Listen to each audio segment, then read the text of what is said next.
Feliz tarde, estimados participantes. Bienvenidos al segundo y último encuentro síncrono del periodo 25-11 para la unidad curricular Teoría de los Tratamientos 2, sección R1. Quien les habla, la profesora y tutora Yosbeli Vázquez. El objetivo de este espacio de aprendizaje es recordarles la dinámica de funcionamiento de la asignatura, su estructura y un breve resumen teórico de las unidades 2 y 3. Recordemos que este periodo académico inició el pasado 10 de noviembre y culmina el lunes 1 de diciembre del presente año, lo cual significa que tenemos un tiempo limitado para conocer lo extenso del desarrollo de esta unidad curricular. Para ubicarnos en el presente, Teoría de los Tratamientos 2 es una unidad curricular que tiene como objetivo general analizar los modelos de tratamiento psicológico, cognitivo-conductual, humanista y psicodinámico mediante la construcción de un marco conceptual para la planificación terapéutica de soluciones a distintas problemáticas y patologías clínicas del adulto y adulto mayor en los diferentes contextos con una actitud ética y responsable. Teoría de los Tratamientos 2 está organizada en 3 unidades de competencias. En la primera actividad síncrona nos enfocamos en desarrollar la unidad 1. En esta conoceremos la unidad 2 y 3. Como ustedes saben, la evaluación para esta unidad curricular constará de la realización de 2 cuestionarios que cada uno tiene un valor del 50% y que ambos representan el 100% de la calificación al final. El cuestionario número 1 tiene como propósito evaluar la unidad 1. Por su parte, el cuestionario número 2 tiene como propósito evaluar las unidades 2 y 3. Asimismo, es importante señalarles que ambos cuestionarios deben realizarlo antes de la fecha señalada para ello. Ya tienen los distintos materiales disponibles en los recursos de consulta, así como el banco de preguntas y respuestas, más el material teórico que se les está suministrando a través de estas actividades síncronas. Felicito a quienes para el momento ya realizaron ambos cuestionarios de manera exitosa y satisfactoria. Ahora bien, conozcamos en qué consiste teóricamente la unidad 2 y la unidad 3 para que tengan la base al momento de dar respuesta a estos 2 cuestionarios. La unidad 2 estudia las técnicas terapéuticas para el abordaje de las patologías biopsicosociales del adulto y adulto mayor para la construcción de estrategias de abordaje. En específico, se enfoca en el manejo de las técnicas terapéuticas para el manejo de las patologías del adulto joven y adulto mayor. Reconoce los protocolos para el abordaje terapéutico.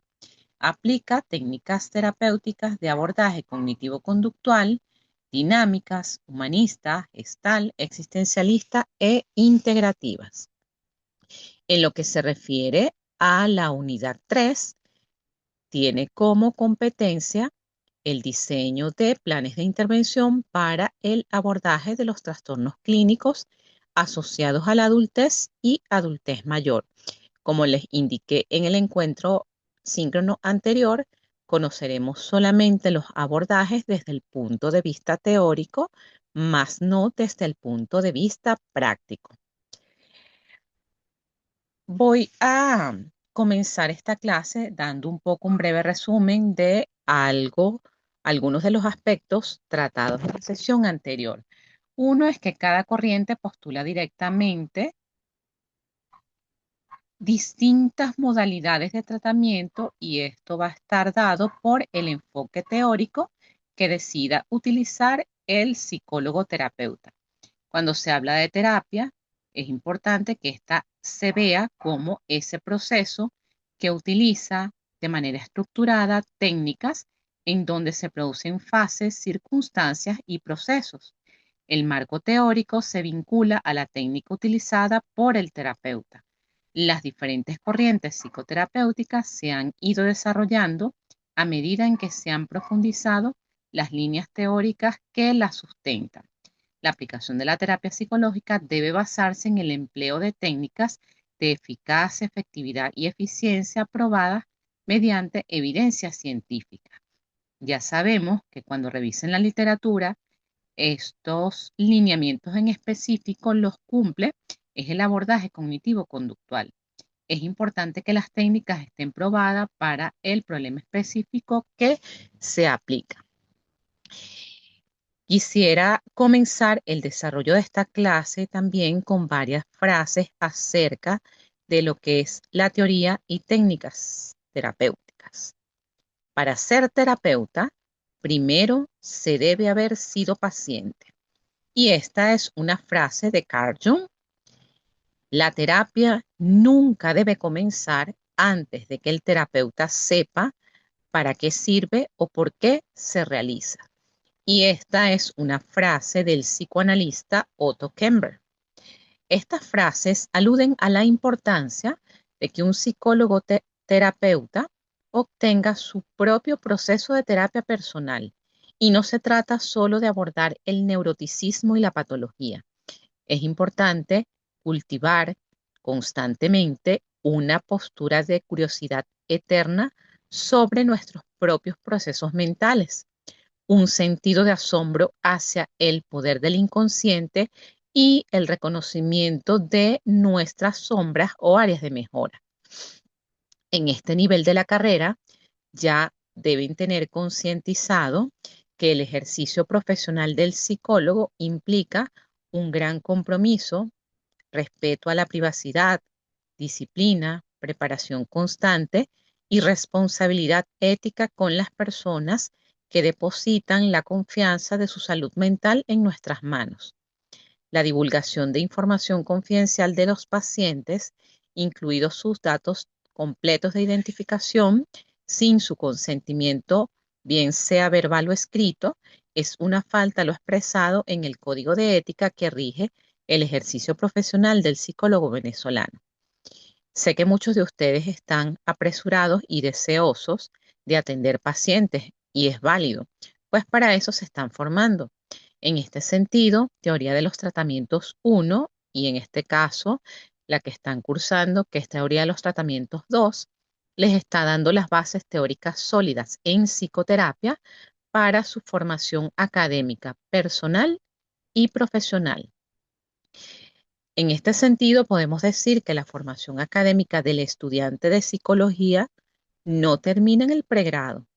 El ejercicio psicológico responsable implica seguirse formando teóricamente, realizar cursos de actualización, diplomados, posgrados en el área de su interés, pero también ser autodidactas, leer mucho, supervisar sus primeros casos y el más importante, que ya lo he mencionado, el asistir a terapia. Asimismo, es importante conocer sus propias limitaciones personales y profesionales, ya que en la práctica lo que es cierto es que no se puede trabajar con todos los pacientes y mucho menos si no estamos suficientemente capacitados para ello. Hay que bajarse ese pedestal de la omnipotencia y reconocer que en muchas ocasiones, por no decir en su mayoría, necesitaremos el apoyo de otros colegas para poder realizar los acompañamientos terapéuticos o evaluaciones que requieran nuestros consultantes. En todo momento debe prevalecer el bienestar del paciente. El lugar del psicólogo terapeuta es un sitio muy peligroso y muy arriesgado. Es muy fácil creerse el dueño de la razón, el que todo lo sabe, el que todo lo dice.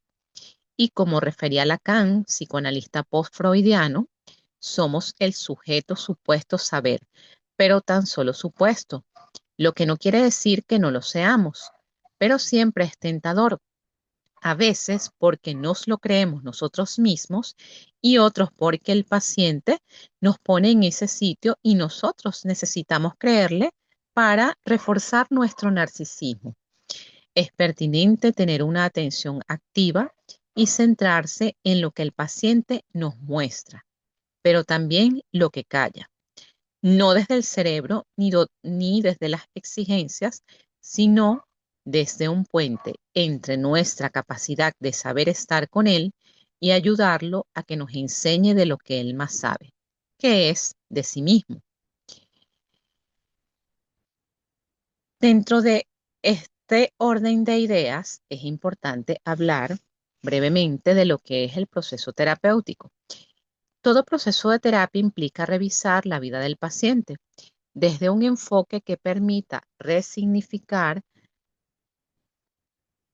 las resignificaciones necesarias para el logro de una sensación de bienestar emocional, enfocándose en determinados puntos focales que son los que el paciente trae como motivo de consulta. Toda persona que acude a un proceso de terapia confía en que se le va a poder ayudar a hacerse cargo de su angustia, sufrimiento o malestar emocional. La terapia se considera como el arte de curar sin medicar, basado en la idea que curar se asocia con resignificar, aliviar, concientizar la situación conflictiva o el desajuste que presenta el paciente que asiste a consulta. La mayoría de las veces se considera al terapeuta como el yo auxiliar, que se constituye en un modelo que guía, acompaña y organiza lo vivido dentro del espacio terapéutico, llevando al individuo a experimentar nuevas maneras de resolver los problemas, logrando un mayor grado de gestión emocional y de autoapoyo. Dentro de ese proceso terapéutico se pone en contacto al paciente con sus propias emociones en conflicto y le va proveyendo de recursos y medios para que los resuelva, de modo que puedan alcanzar una mayor fluidez emocional y a su vez promover un estado de salud psíquica adaptativo. Mediante las distintas técnicas y ejercicios terapéuticos aplicados en las distintas sesiones, se impulsa el desarrollo de las habilidades personales que se encuentran en conflicto a nivel de emociones, pensamientos y conducta. Desde un panorama amplio, se le piden al terapeuta muchos recursos y tal como lo señala Krasner, citado por Fares, el terapeuta ideal es maduro, bien adaptado, compasivo, tolerante, paciente, amable, discreto, que no elabore juicios de valor, aceptante, permisivo, no crítico, cálido, agradable, interesado en los seres humanos, respetuoso, que estime y trabaje por una relación interpersonal democrática con todas las personas, libre de prejuicios raciales y religiosos, que tenga una meta valiosa en la vida, amistoso, alentador, optimista, fuerte, inteligente, sabio, curioso, creativo, artístico, orientado hacia la ciencia, competente, confiable, un modelo que el paciente pueda seguir, lleno de recursos, sensible en términos emocionales, espontáneo, con sentido del humor, que se sienta seguro de su persona, maduro acerca del sexo, que crezca y madure de las experiencias vitales, que tenga alta tolerancia ante la frustración, confiado en sí mismo, relajado, objetivo, autoanalítico, consciente de sus prejuicios, no servil, humilde, escéptico pero no pesimista o modesto, del cual se puede depender, consistente, abierto, honesto, franco, con gran preparación técnica, dedicado en un sentido profesional y encantador. Estas características ideales suponen la idea de un terapeuta perfecto. En este sentido, se rescata es la importancia de convertirse en un buen terapeuta, entre comillas, que sea capaz de lograr el óptimo desarrollo de su rol como profesional.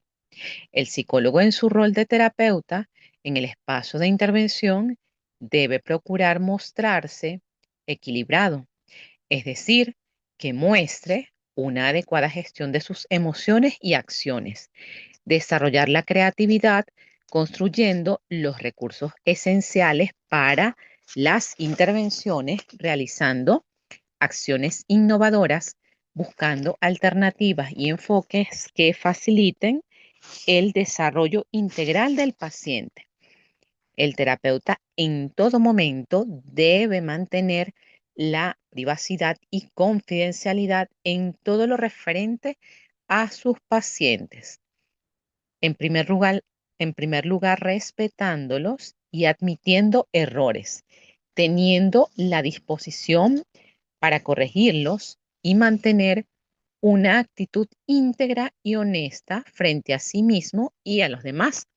Por otra parte, el terapeuta debe estar abierto al aprendizaje y con disposición para superar sus propias situaciones personales y laborales con objetividad, además de actuar como un profesional integral ante diversas situaciones que requieran su abordaje óptimo. Un buen terapeuta debe construirse y reunir una gran cantidad de características, como lo hemos visto en la descripción anterior, que podrían enmarcarse en vocación de servicio, sensibilidad, equilibrio emocional y adecuada formación técnica, además de procurarse un proceso de terapia personal y supervisión de casos, en especial en esos primeros años de su ejercicio profesional como psicólogo. Las condiciones que ha de reunir un buen psicoterapeuta, por una parte, es el terapeuta el que dirige el tratamiento, más no la vida del paciente. Esa atmósfera de la relación paciente-terapeuta debe ser cálida, de escucha atenta y respetuosa, sin establecer juicios personales de reserva y ser cuidadoso al momento de realizar los señalamientos. Desde la primera sesión debe darse una alianza de trabajo que se denomina alianza terapéutica. No hay nada como el que el paciente se sienta escuchado, comprendido y no juzgado. Lo anterior implica encontrar significados, razones y los orígenes del funcionamiento psicológico del paciente. Tanto las cualidades del terapeuta como las características del motivo de la intervención psicológica y las propias características del paciente son elementos importantes que van a determinar la efectividad y la respuesta al tratamiento, especialmente a trabajar, en este caso, con adultos mayores, porque sus necesidades individuales son, requieren consideraciones importantes al momento de planificar los programas de tratamiento. La experticia del terapeuta se va construyendo en el tiempo y en la medida en que se realizan los acompañamientos de los pacientes, conectar efectivamente con otro ser humano desde una escucha empática, respetuosa, que no juzgue, que no imponga, ni dicte pautas por cumplir. Requiere trabajar constantemente los propios sesgos cognitivos y prejuicios. Asimismo, dejar claros los límites de la intervención. El problema principal de la psicoterapia es el terapeuta. De él depende, en efecto, la mayor probabilidad de éxito o de fracaso. El profesional que supervisa casos tiene una percepción diferente y podrá visualizar elementos y aspectos que quizás por poca experiencia, angustias, sean difíciles de ver o controlar. Y al mismo tiempo tiene la destreza y la experticia para señalar cuando se confunde el proceso personal con el de los pacientes. Por esta razón, es importante mantener un proceso de terapia personal, ya que es un modo de garantizar, por una parte, el conocimiento y por otra, garantizar que se conozca de primera mano lo que es un proceso terapéutico y no solo mirarlo a través de las clases y los libros. La coherencia de mantener la propia terapia permite la revisión de las sombras y puntos ciegos que podrían contaminar al paciente con parte del mundo interno del terapeuta que puede salir de modo inconsciente. Por otra parte, es necesario tener muy presente que las técnicas terapéuticas forman la base del protocolo de abordaje de los pacientes. Los diferentes enfoques de tratamiento que se describieron en la clase anterior deben comenzar con la realización de una buena historia clínica, seleccionar problemas específicos de tratamiento para poder decidir un plan de acción claro y concreto de acuerdo al enfoque teórico afín del profesional. Se debe describir el plan de intervención propuesto, ya sea por fases o sesiones, nombrando cada estrategia o herramienta a utilizar según el enfoque base. Los objetivos terapéuticos van a depender de esa valoración previa que se haga del individuo, así como del marco conceptual en el que se basan las técnicas terapéuticas psicológicas utilizadas. Si nos enfocamos en el enfoque cognitivo, pues será modificar y flexibilizar esquemas de pensamiento. Si nos basamos en el enfoque conductual, pues será modificar la funcionalidad de la conducta.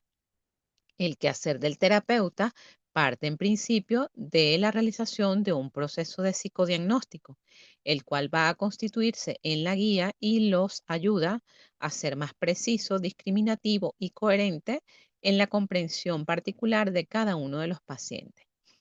Las metas de la intervención deben adecuarse a la realidad del paciente. Es necesario tener una hipótesis específica de lo que le sucede al paciente y esto se denomina lo que es la hipótesis diagnóstica. Todas las técnicas de terapia se deben adaptar al paciente y a la situación. Quiero decir que tal vez no exista una razón para elegir ser psicólogo. Implica horas de escuchar sufrimiento, conectarse con lo más profundo del humano frente a uno presente. Cualquiera dirá que no existen motivos para ser psicólogos, salvo que alguien tiene que hacerlo.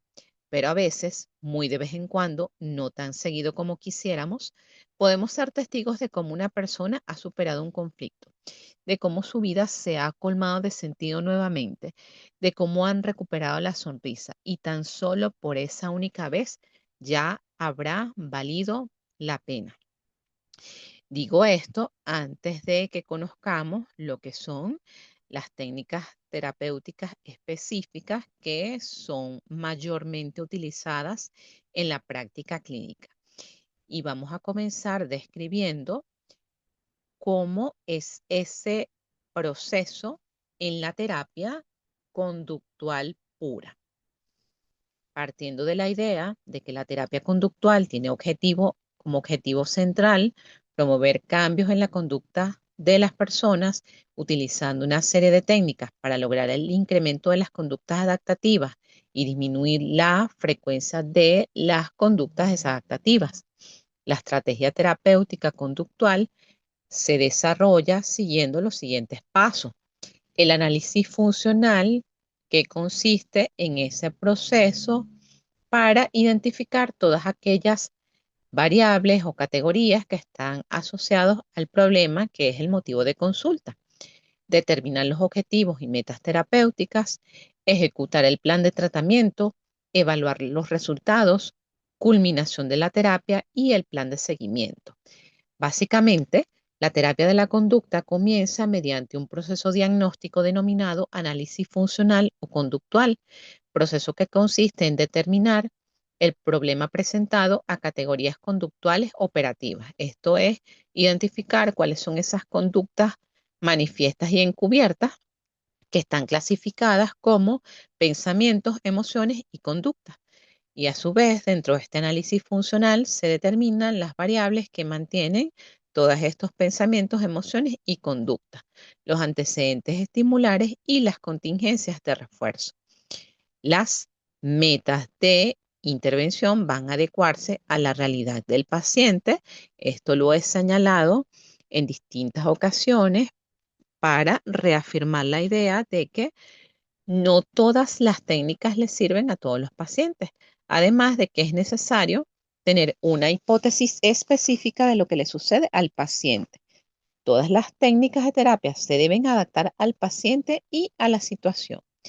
Ahora bien, partiendo de lo que son los protocolos para el abordaje terapéutico en adultos, la aplicación de la terapia psicológica, como ya señalé al inicio, se basa en el empleo de técnicas de eficacia, efectividad y eficiencia probada mediante estudios científicos. La terapia conductual se desarrolla, como ya los dije, siguiendo el análisis funcional, determinando los objetivos y metas terapéuticas, ejecución del plan de tratamiento, evaluación de resultados, culminación de la terapia. Ruiz y Cano describen que el estudio del paciente bajo el enfoque de la terapia conductual consiste en el análisis de su conducta manifiesta y encubierta. El terapeuta de conducta muestra respeto por el paciente y le va informando de sus intervenciones de las cuales debe pedir consentimiento. La terapia conductual conlleva un rol activo del paciente y del terapeuta. Los terapeutas de conducta están profundamente interesados en mantener una adecuada relación terapéutica con sus clientes. La terapia de conducta se centra en el aquí y ahora y presta más atención en los sucesos históricos. Ya sabemos que aquí viene lo que es el análisis funcional. En los programas de modificación de conducta, ya sabemos como en todas las terapias hay una fase inicial, hay una fase media y una fase final. En lo que se refiere a la terapia conductual, en esta fase inicial se va a seleccionar la conducta que se desea modificar. La evaluación o diagnóstico conductual consiste en la determinación de la conducta objeto de estudio, sus antecedentes y sus consecuencias. Usualmente se utiliza algún método de registro para saber qué elementos están incidiendo en la conducta. Es de utilidad la observación con algún otro tipo de registro. Las hojas de registro consisten en una técnica sencilla para que el paciente sea consciente de los distintos componentes de una actividad y su nivel de ejecución en cada uno de sus componentes. Se deben identificar los reforzadores o cosas que le gusten a la persona, elegir los objetivos y las técnicas más adecuadas para intervenir realizando un plan de acción. En lo que se refiere a la fase media, es la puesta en marcha propiamente del programa de modificación de conducta y se mide con registros el avance de la conducta a modificar.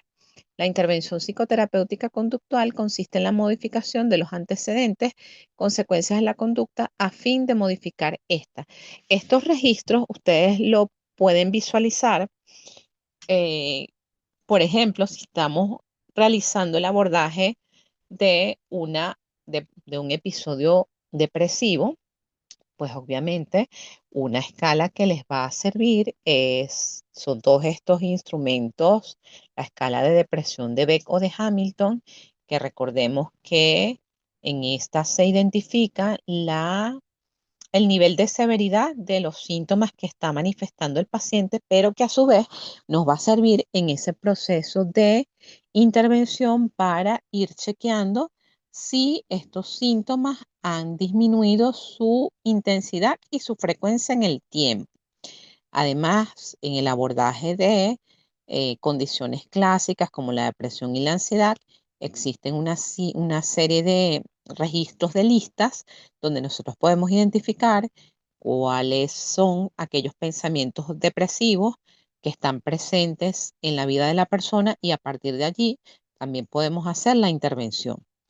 Con respecto a la fase final, una vez se haya logrado adquirir la conducta adaptativa, hay que evaluar periódicamente la conducta después de haber finalizado el programa de intervención. Em, en este caso, el seguimiento puede hacerse a través vía telefónica para seguir eh, comprobando que se sigue manteniendo en el tiempo los progresos que el paciente obtuvo durante sus sesiones de intervención. Ahora, con respecto a lo que son los lineamientos y principios de la terapia cognitiva pura, el objetivo de la terapia cognitiva es corregir el procesamiento distorsionado de la información y ayudar a los pacientes a modificar las suposiciones que mantienen las conductas y las emociones desadaptadas. Delac señala que la terapia cognitiva se basa en el modelo cognitivo de los trastornos emocionales. Este modelo de la psicopatología es el del procesamiento de la información y se basa en la afirmación de que la manera en que las personas estructuran sus experiencias juegan un papel fundamental en la determinación de sus respuestas emocionales y conductuales a esos sucesos. Por otra parte, la terapia cognitiva es breve y de tiempo limitado, es estructurada y directiva, se orienta en los problemas, se basa en un modelo educativo. Una relación terapéutica estable es una condición necesaria para la efectividad de la misma, ya que supone un esfuerzo de colaboración entre terapeuta y paciente. Esta terapia utiliza el método socrático. Las preguntas ayudan al paciente a examinar de manera objetiva y no defensiva sus suposiciones. La teoría y la técnica de la terapia cognitiva descansan en el método inductivo. La asignación y cumplimiento de tareas a la casa es un aspecto central de esta terapia. Por otra parte, Belak, al igual que en la terapia conductual, señala que ésta sigue algunos lineamientos básicos establecidos en la fase inicial, fase media y fase final. Durante la fase inicial, en el caso de la terapia cognitiva, se debe familiarizar al paciente con el modelo cognitivo. Esto es lo que nosotros denominamos psicoeducación. Asimismo, en esta fase, el terapeuta tiene un rol más activo que el paciente, ya que se debe generar una lista de problemas, desarrollar y someter a prueba la conceptualización del caso, desarrollar un plan de tratamiento, enseñar al paciente a identificar pensamientos automáticos y producir reacciones en el paciente hacia las diversas técnicas y hacia el terapeuta. Con relación a la fase media, se deben utilizar los pensamientos automáticos para ayudar a identificar las creencias básicas del paciente, que son las suposiciones subyacentes, ayudar al paciente a dominar habilidades cognitivas para enfrentarse a situaciones y explorar el desarrollo de suposiciones subyacentes. Con respecto a la fase final de la terapia cognitiva, consiste en dar al paciente mayor responsabilidad del tratamiento, examinar creencias y emociones del paciente acerca de dejar el tratamiento, revisar las metas obtenidas, preparar la terminación y enfocarse en cómo prevenir recaídas y hacer arreglos para tener sesiones de refuerzo o llamadas telefónicas de seguimiento. Ahora, con respecto a lo que es la intervención psicológica en técnicas basadas en las distintas terapias, partimos de la idea de que las técnicas terapéuticas son parte de la caja de herramientas con las cuales cuenta el terapeuta para atender al paciente.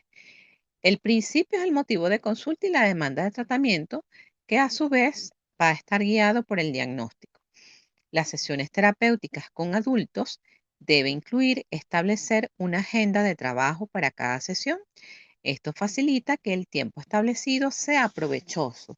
Esto quiere decir que nosotros como terapeutas tenemos el deber de estructurar y planificar las sesiones de nuestros pacientes.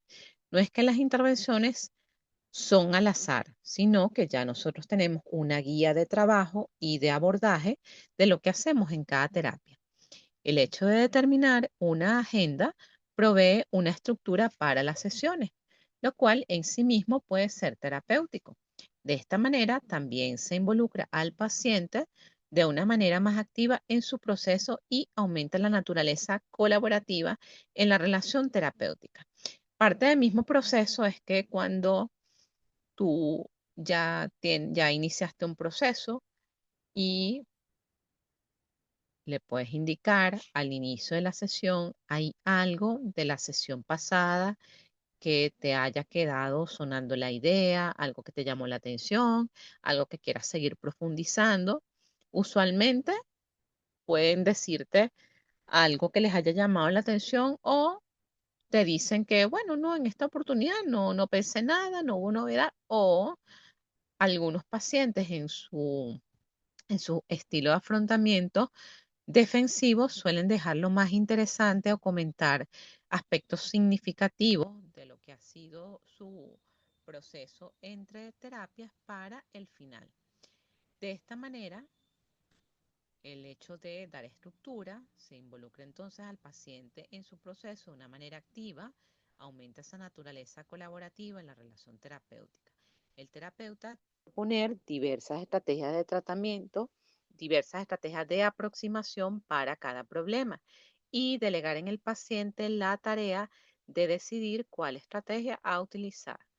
Usualmente ellos suelen confiar en lo que nosotros le estemos planteando y em, pues guiarse por la intervención que nosotros tengamos que desarrollar.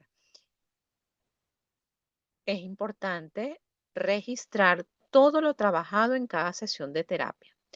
No podemos dejar de resaltar que la elección de una técnica específica se debe basar en la concepción del paciente y las metas particulares para cada una de las sesiones. A continuación, describiré y definiré algunas de las técnicas que han resultado de mejor provecho terapéutico en los procesos con pacientes adultos. Partiendo de la terapia conductual, seguimos en ella, pues una técnica es la que se denomina intención paradójica. Esta técnica terapéutica consiste en pedirle al paciente que detenga la tendencia a tratar de evadir o controlar sus síntomas, pidiéndole que los haga aparecer deliberadamente, deseándolos y exagerándolos. Esta técnica se basa en la idea de que a veces el intento de evadir o reprimir un pensamiento, emoción o conducta puede tener el efecto contrario, es decir, puede aumentar la frecuencia del mismo. La otra técnica es el moldeamiento. Esta es una técnica que consiste en aplicar de manera selectiva y planificada el principio de reforzamiento positivo. A su vez, consiste en el reforzamiento por aproximaciones sucesivas al comportamiento deseado. Se identifica una conducta que se quiere implantar y luego se refuerza cualquier conducta que se acerque a esa conducta objetivo. El modelamiento es una técnica terapéutica que se basa en el aprendizaje vicario y la imitación y fue planteada por Albert Bandura. El individuo es expuesto a determinado modelo que exhibe el comportamiento que se desea adquirir. Este modelamiento lo podemos usar a través del ejemplo de otra persona, a través de simulaciones con videos. El autocontrol es una técnica en la cual el individuo se aplica sus propios reforzamientos y castigos para controlar sus comportamientos. Con respecto a lo que son las técnicas cognitivas, vamos a describir la reestructuración cognitiva, que consiste en explicar el concepto de pensamientos negativos, la influencia de las situaciones sobre estos pensamientos negativos, el efecto de las interpretaciones y las predicciones sobre las emociones y las acciones y la necesidad de poder identificar las interpretaciones y las predicciones específicas para poder cuestionarlas.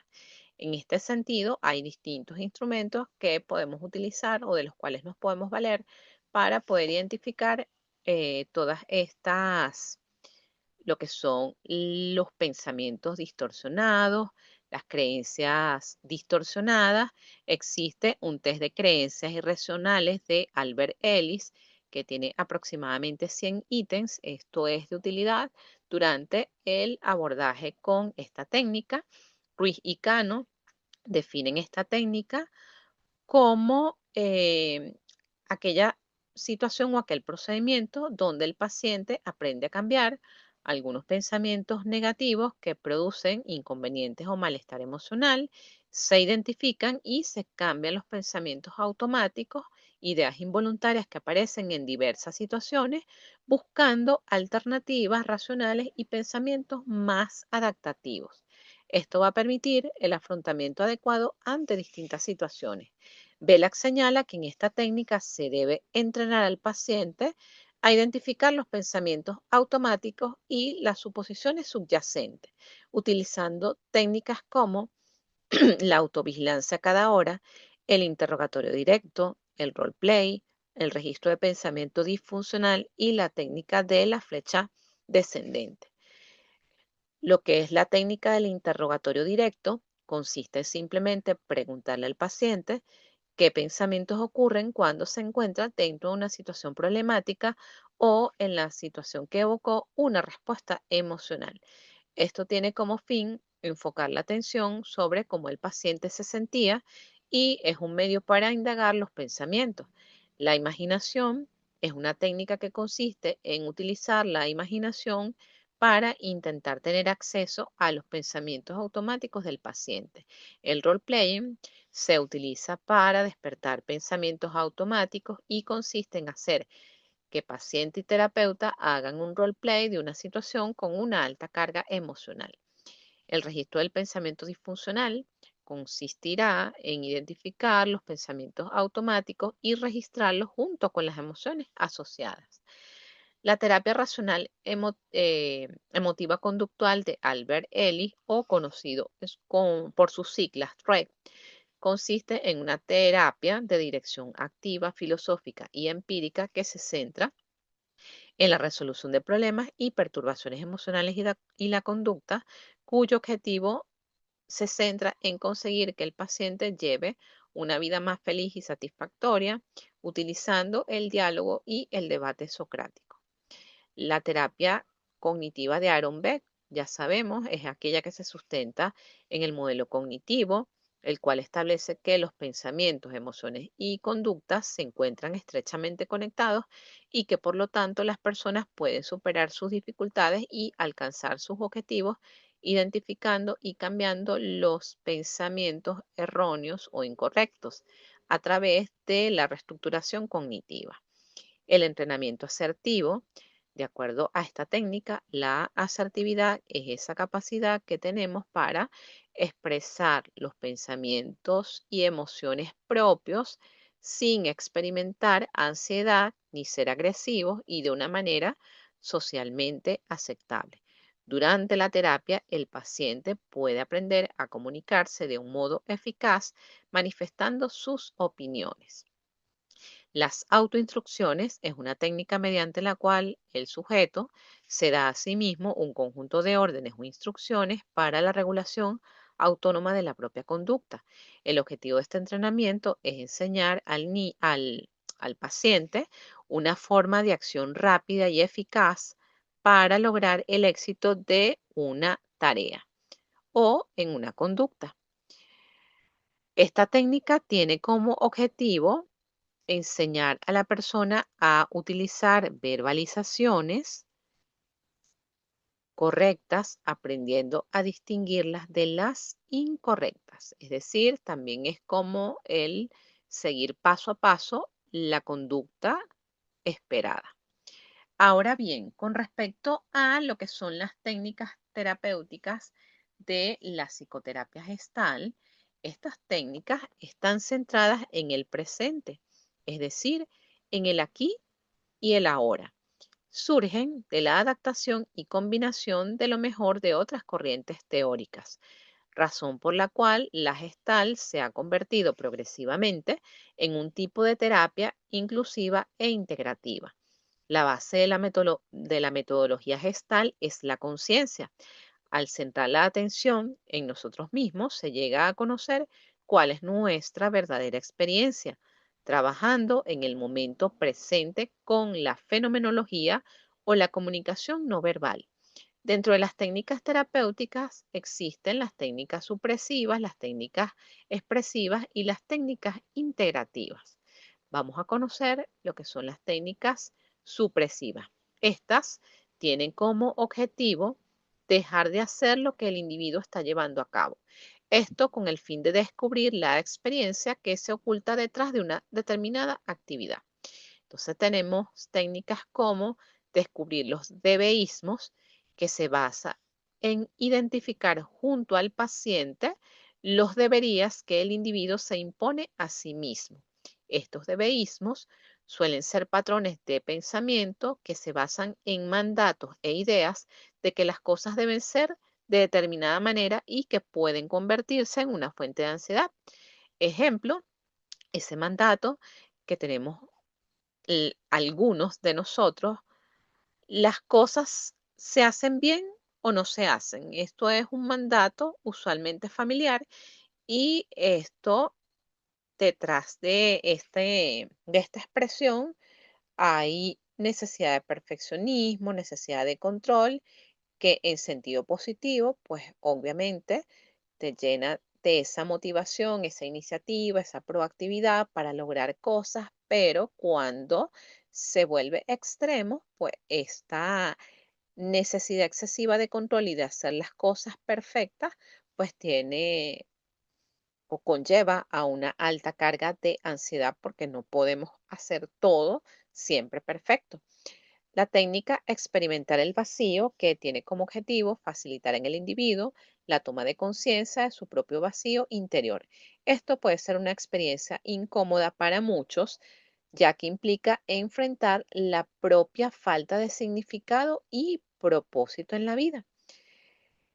En la terapia gestal se habla de lo que es el vacío fértil. En este sentido, se lleva al paciente con esta técnica a aceptar el vacío y al hacerlo, el individuo puede descubrir nuevas fuentes de propósito en la vida.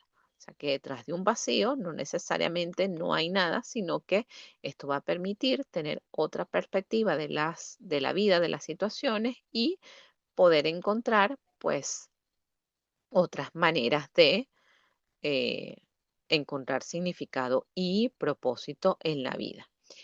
Ahora, la otra técnica dentro de las supresivas está no hablar acerca de, encontrar las formas de manipulación, saber formular preguntas y respuestas, captar cuando se pide aprobación, tratamiento de autoestima, darse cuenta de cuando se demanda o se exige.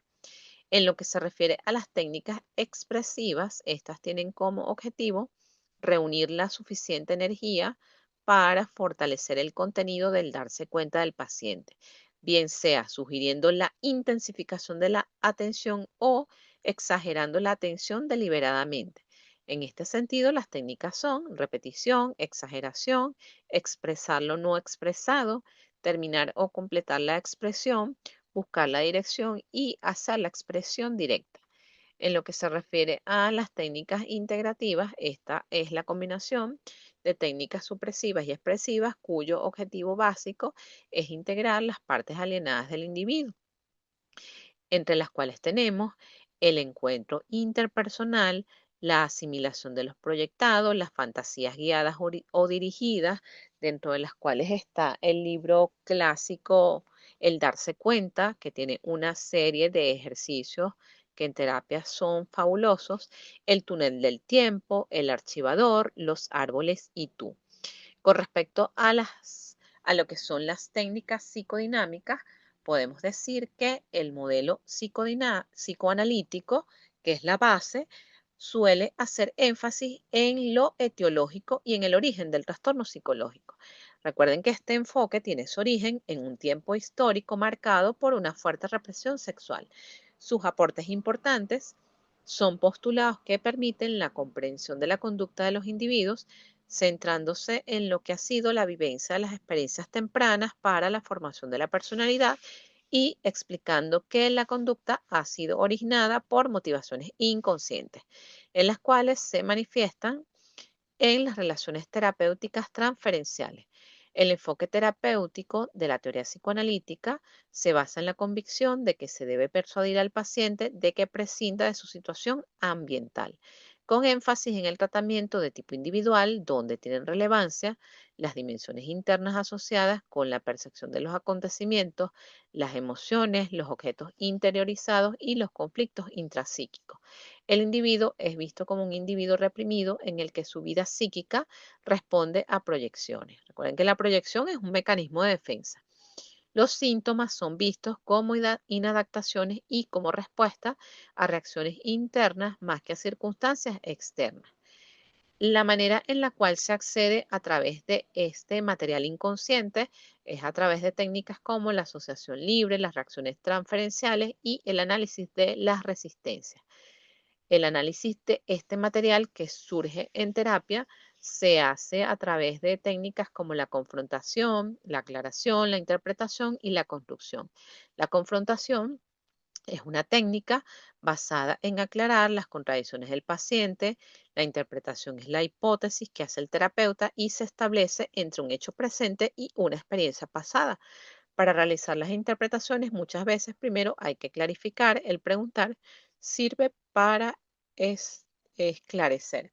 Ahora bien, con respecto a la psicoterapia integrativa, tenemos lo que es la terapia de aceptación y compromiso, que también está dentro del enfoque cognitivo-conductual.